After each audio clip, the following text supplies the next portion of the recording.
Ja sam Petar Ćurić, ovo je druga epizoda Petar Ćurić podcasta. Fokus mojih podcasta su ideje, događaje i ljudi, zato nastavljamo istim tempom i družimo se i danas sa još jednom temom.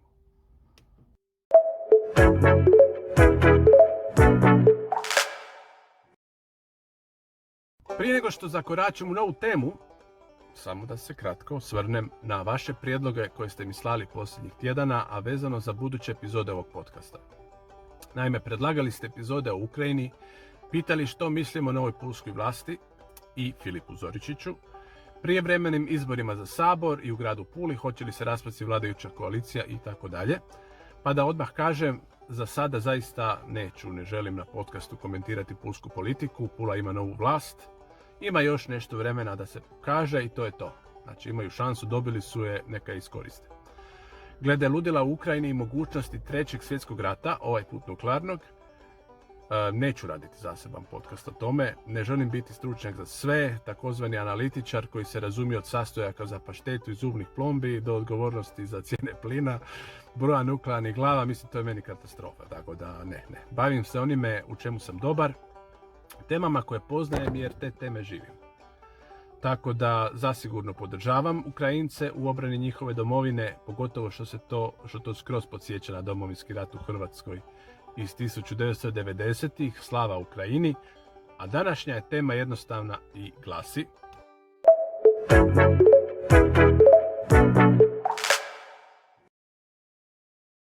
Dakle, tema je moj prijedlog odboru za dodjelu nagrada i priznanja grada Pule,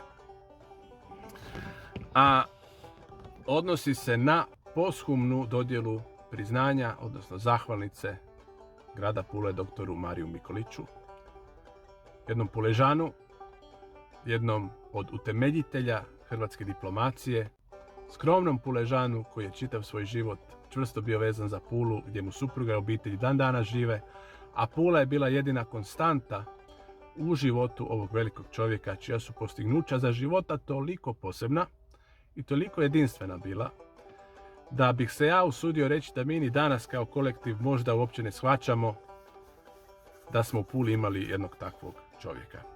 Jer ono što je pokojni dr. Mario Mikolić značio za hrvatsku diplomaciju, na tome bi mu zavidio, svako bi mu pozavidio na tome, pa i iz puno većih gradova od Pule. A nažalost ispada da pulski gradski oci, odnosno pulske glavešine, svakako se tu prvenstveno referiram na gradonačelnike, ispada da pulski ti glavni glavešine nisu desetljećima uopće prepoznavali ili nisu željeli prepoznati niti cijeniti to što je u ostavštinu pokojni Mario Mikolić ostavio nam, pa se nadam da ovi novi hoće. Imamo gradonačelnika koji je i sam doktor povijesti, doktora Filipa Zoričića, tvrdi da želi biti drugačiji od svojih prethodnika, evo mu šanse da to pokaže i djelima.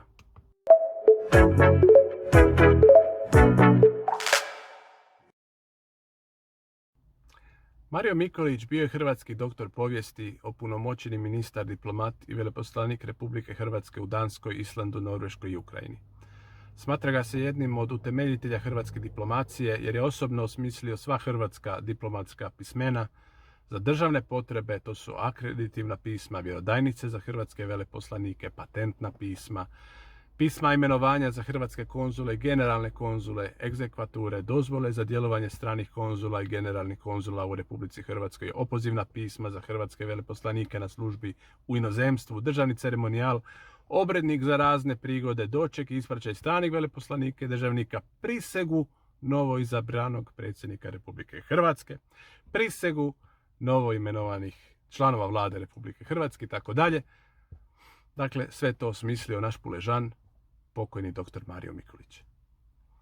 Nakon što je utemeljena Diplomatska akademija Ministarstva vanjskih poslova Republike Hrvatske, dr. Mario Mikolić bio je jedan od njenih prvih predavača. Bio je aktivan u okviru Čakavskog sabora s povijesnim temama, a osim knjige Istra od 1941. do 1947. koja je bila temeljena na njegovoj doktorskoj disertaciji, Pokojni dr. Mario Mikulić objavio je niz znanstvenih rasprava i članaka u raznim časopisima, zbornicima i novinama u Hrvatskoj. Bio je između ostaloga i stalni vanjsko-politički komentator u istarskom dnevnom listu Glas Istre. Jedan skromni Puležan, jedan skromni Istranin, pokojni dr. Mario Mikulić, zamislite, bio je posljednji šef državnog protokola Jugoslavije. Nakon toga prvi šef protokola suverene i samostalne Hrvatske države.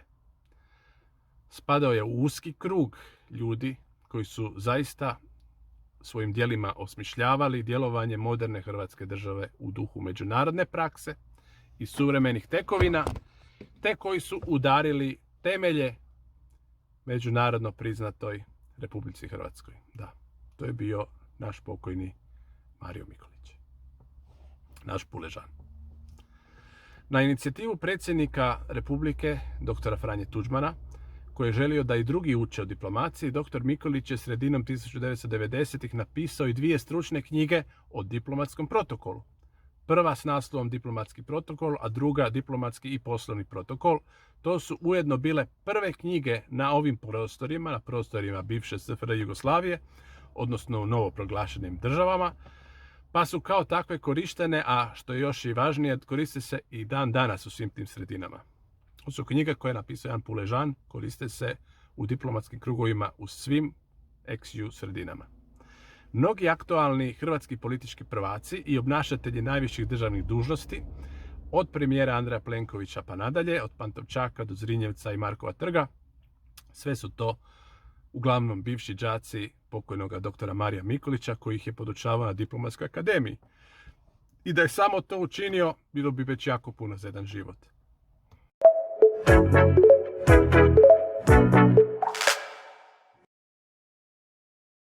Mario Mikulić je za života uložio ogroman profesionalni i osobni napor, postižući zaista vrhunske rezultate kao diplomat, javni djelatnik, dužnosnik i povjesničar. Njegovo je cjelokupno javno, znanstveno i nastavno djelovanje neraskidivo od Pule. Pula je bila središte njegovog duhovnog bića i života njegove obitelji i njega. Pokojni dr. Mario Mikulić bio je u pravom smislu ambasador Pule u svijetu. Od Mogadišua, Londona, Beograda i Zagreba do Kopenhagena, Reykjavika, Osla i Kijeva, dakle sve su to gradovi gdje je radio kao ambasador ili poslanik. Obzirom da su odjeci njegova djelovanja i postignuća ostavili toliko dubok i neizbrisiv trag za našu zemlju, ali i za Pulu, on je svojim zaslugama izravno, ali i brojnim multiplikativnim učincima posredno zadužio Pulu. I zato sam predložio da grad Pula, odnosno gradonačelnik grada Pule, doktoru Mariju Mikuliću, barem posthumno dodijeli javno priznanje, možda u obliku zahvalnice ili priznanja zahvale gradonačelnika za njegov cjelokupan rad i doprinos ugledu Pule kao svjetskog grada, a plaketu mogu preuzeti pokojnikova udovica i kćeri. Naglašavam da je ovaj Puležan dušom i srcem zadužio Pulu, zaslužuje barem nekakvo simbolično priznanje, jer je svojim životnim opusom značajno pridonio ugledu i značaju Pule kao svjetskog grada.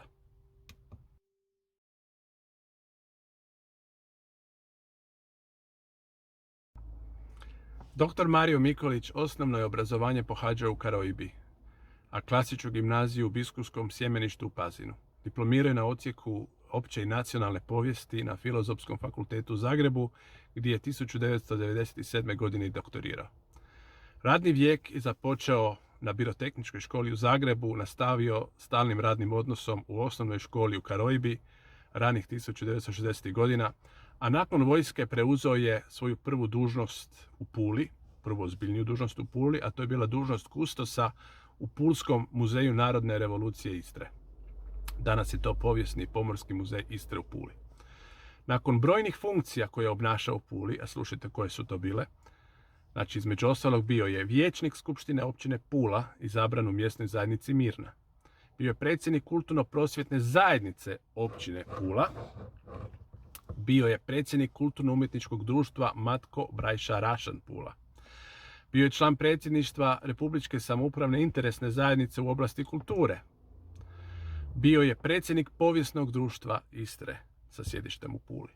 Dakle, nakon svega toga upućen je prvo u Beograd na kratke pripreme, a zatim je u svojstvu prvog tajnika otišao u veleposlanstvo tadašnje Jugoslavije u Afriku, u Mogadišu, gdje je proveo jedan pun mandat od 4 godine.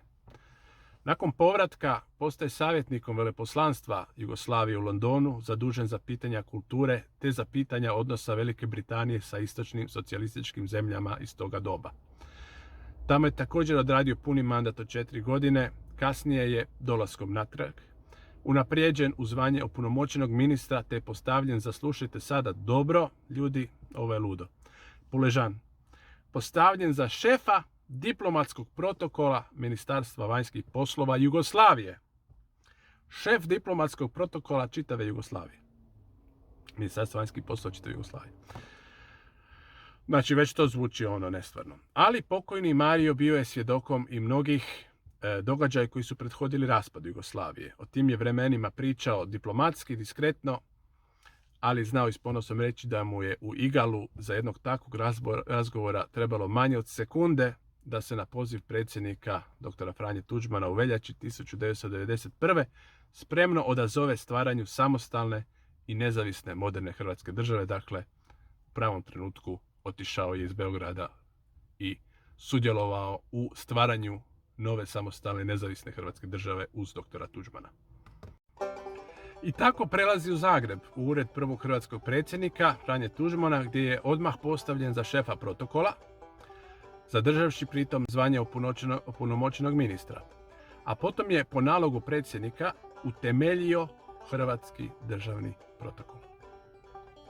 Znači, jedan Puležan, pokojni dr. Mario Mikulić, utemeljitelj hrvatskog državnog protokola, prvog ikad. A ujedno je i imenovan, naravno, njegovim prvim ravnateljem. Dr. Mario Mikulić, jedan Puležan, prvi ravnatelj hrvatskog državnog protokola. U to je vrijeme pratio predsjednika na brojnim državničkim putovanjima u zemlji i inozemstvu, od Ženeve i New Yorka do Londona i Buenos Airesa.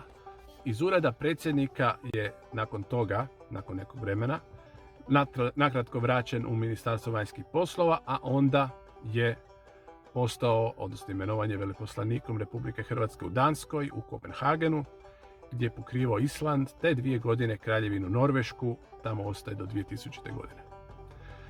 Po povratku u Hrvatsku, pokojni dr. Mario Mikulić je postavljen za šefa diplomatskog protokola u Ministarstvu vanjskih poslova Republike Hrvatske. S tog mjesta se upućuje opet za veleposlanika Republike Hrvatske, ali sada u Ukrajinu, u Kijev.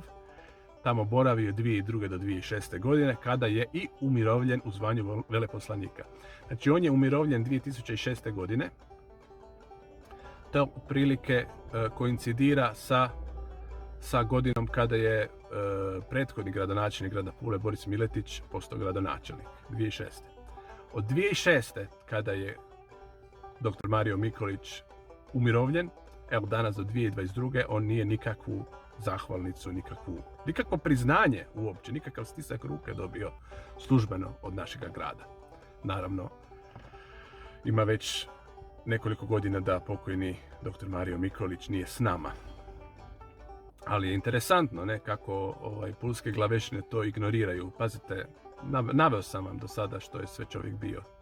Ne naš Puležan, to nije neko strano tijelo, to je čovjek naš, domaći. Ne?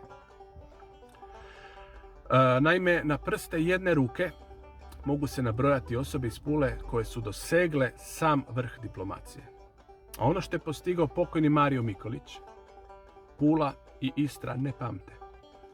I vjerojatno se slično zbog specifičnih okolnosti i karaktera onoga vremena još dugo neće ponoviti, te po tomu Mario Mikulić prava rijetkost kako za Istru, tako i za našu Pulu.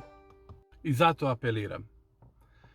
Apeliram kao bivši potpredsjednik odbora za nagrade i priznanja grada Pule u mandatu 2017-2021. A tada, naglašavam, nisam smio predlagati, mogao sam samo raspravljati o već predloženim prijedlozima. Apeliram da svi zajedno podržimo ovaj moj prijedlog. On je simboličan, on neće koštati grad Pulu niti jedne lipe. Ali simbolika je bitna i simbolički će puno značiti da odajemo ipak određenu važnost i određeno zasluženo priznanje, pa makar i posthumno, našim zaslužnim građanima. Pozivam te, ako želiš poduprijeti ovu inicijativu, da mi pišeš na moj mail petarčurić.tv@gmail.com. Imaš u opisu videa također link, pa tamo možeš direktno stisnuti, kliknuti i poslati mi mail. Prijavi se na kanal, stisni subscribe, prijava i onda zvonce. Na taj način možeš podržati ovaj moj kanal, ovaj moj podcast. Tebi je sve to besplatno, ne košta te ama baš ništa, a meni omogućuje veću vidljivost i ovog videa i ove inicijative. Ako si na Facebooku, pridodaj me na Petar Čurić TV, na Instagramu Petar Čurić TV, na Twitteru, pogodio si, Petar Čurić TV i tako dalje. Naša komunikacija, naša online komunikacija, želim da bude otvorena i dvosmjerna, zato piši, komentiraj, lajkaj, podijeli s prijateljima, kolegama, s posama, s prijateljicama. Pitaj sve što te zanima i ja ću odgovoriti javno na ovom podcastu. Možda za kraj jedna poruka. Nemoj odabirati beznađe. Odabiri nadu. Nije lako, ali taj izbor je na tebi. Nemoj odabirati beznađe. Ne prihvaćaj depresiju. Ne prihvaćaj da je nemoguće. Odaberi nadu i učini nešto po tom pitanju. Pohvali nekog danas. Uputi nekakav kompliment, neku lijepu riječ nekome. Često baš najbližima zaboravimo pružiti onu pažnju koju zaslužuju. Ljudi, idemo se boriti do sljedećeg podcasta. Sretno.